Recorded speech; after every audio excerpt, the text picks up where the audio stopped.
by the way, at this time, the price of Bitcoin was $10 for Bitcoin. $10, not 10,000, 10.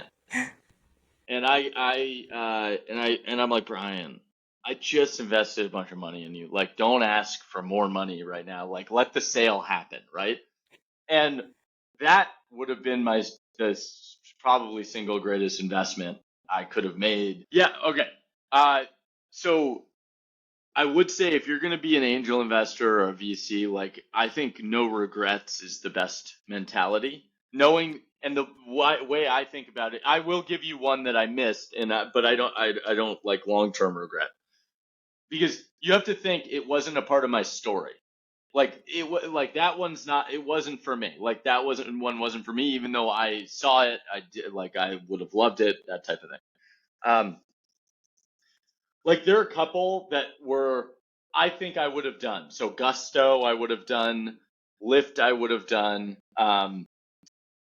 There's one or two others that I probably would have done. And it was an element of Warren Buffett says I've lost more money through omission.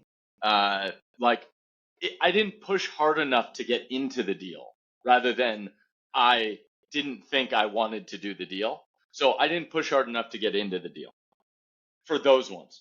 The one where I should have blindly said yes was, so I did invest in Coinbase. However, but I didn't really know what Bitcoin was. I was making a bet on this great founder. And after I made the investment, Brian Armstrong called me. And by the way, I recommend every founder call their investor after they close their round just to say, like, thank you for being a part of it. It closed, money's in the bank. It meant a lot. And he called me and he said, hey, we're closed. Fantastic. And I'm like, oh, congratulations. And people forget Coinbase, they didn't successfully raise their whole round. So they were raising $1 million or $1.2 million, and they ended up with like $500,000, $600,000. And he was still jazzed. He was excited to have it.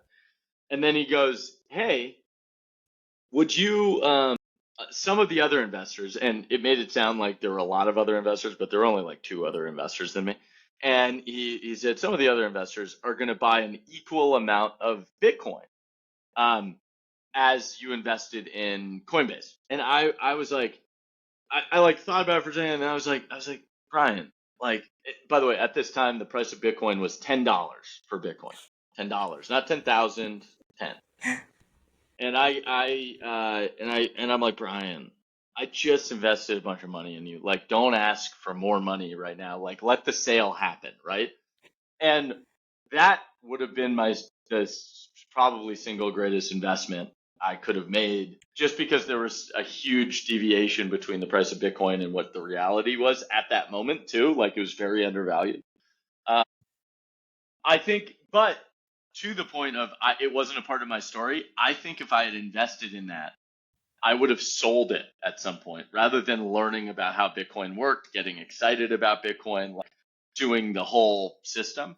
So I'm actually retroactively probably happy I did it. I didn't do it. However, yeah, if you hold, so Bitcoin, the problem with Bitcoin is you can always sell. But if I had held, that would have been the best investment of my career.